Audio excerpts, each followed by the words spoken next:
So I wanted to review this really quick. This is for Everest Productions. How you doing? Hope you're doing well. I thought you had a live stream, so I didn't catch the live stream after you did this. Now, keep in mind, this is not a action-driven scenes like you would see in the revitalized trilogy. This is more talking scenes, kind of like Star Trek. So if you're a big fan of Star Trek, you'll love this. So very little action at the end, but more the action is kind of told in a narrative rather than you're seeing action. You're watching this for dialogue and conflict. So that's straight out of the box. I gotta tell you this. So like I told you my feelings and thoughts on the first few chapters of this. I felt that it would take a little bit more for Ahsoka to just simply join Maul.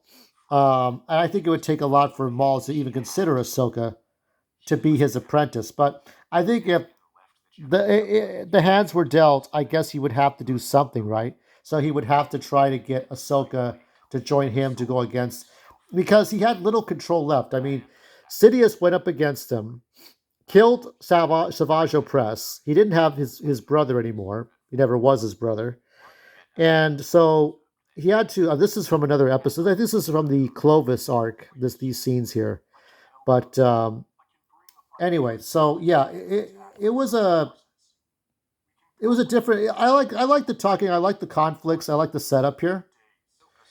So it's taking place. The last chapter of this is taking place at the end of episode three, or near the end of episode three, and the beginning, or and then just the beginnings of the Empire itself, when Anakin has become Vader, and then becomes 70s Vader, and is wearing the mask.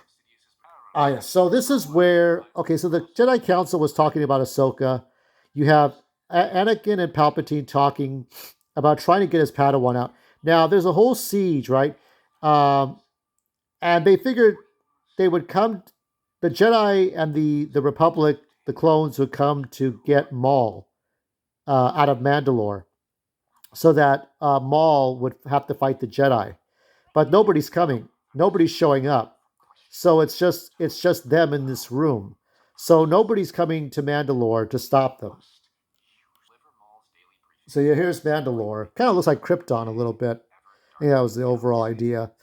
But yeah, this whole thing is darkness, and um, so yeah, there's a little bit here, a little bit of politics, a lot of talking points. Very good. I mean, like it's you're gonna get a great what if story here, and I think that really he really worked hard on this. It was really great. So this is the action scene that you're getting with Vader. It's mostly told in montage. It's not there's no real animation here, so I can't give any real points for that. So what we're looking at more is and even they even he admits that he's not like really great at that. More of a talking points here. But there's so much conflict. Now this is the first time since the Phantom Menace that uh, Vader. Well, actually, it's the first time Vader's meeting Maul. But so the two meet, and it's simple. Vader wants Maul to surrender to the Empire and also to surrender Ahsoka, or else. So there's a whole thing going on here. Um, so you got the Mandalore troops, the Mandalore soldiers, Death Watch, not Death Watch, but everybody's fighting Vader, and the clone troopers are fighting back. So there's a whole conflict. There's a whole conflict between the clone troopers and the Mandalore, and Vader and Maul, and then Ahsoka shows up. She's hiding, so Maul's keeping her kind of hidden, but it's up to her to really go out there and stop Anakin. But Anakin's dead, so there's Vader left. So the conflicts between the three characters you care about most in this last chapter are Vader, Maul, and Ahsoka. So that's what it's really about. The Emperor and the Jedi, they revolve around this. So that's what you're really looking forward to. Yeah, this is the conflict where they stop Vader. They They knock him out. Obviously, they can't kill Vader. Uh, they're not going to kill Vader, so Vader's not going to just go like that. That's not how that story goes. But whether it's the what if story or, as we call it, the infinity story or current canon, um, but yeah, it's a great what if story. I would say it's one of the coolest stories, but not one of the greatest Star Wars stories. So you're watching this to kind of get into the whole Sith lore, Sith legend, and now it's time for me to give a score for what I think of this whole thing.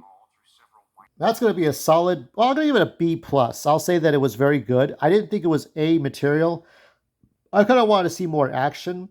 I wanted to see more conflict.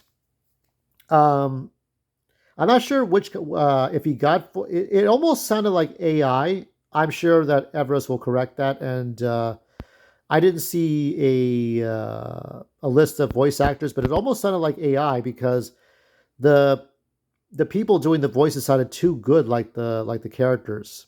So I don't know. I'm not sure, but he'll Everest Productions will correct me when that time comes. But yeah, B plus. I thought it was very good. This is mostly talking. You're not going to get like you're not there to get like a lot of action. The action comes at the end. Uh, I think it's worth it to watch all that. I think the hardest chapter, I think my favorite chapter is when Ahsoka kills Barriss. Barriss dies anyway. Barriss can't get a break. Doesn't matter if Ahsoka kills her or somebody else does. Uh, Barriss can't get a break. That's just how it is. So stay tuned for more of the Dark Plagueis chapters. Uh, I hope we see the Canton. We have to see the Canton Circle and the Empire Strikes Back. No, the Force Strikes Back.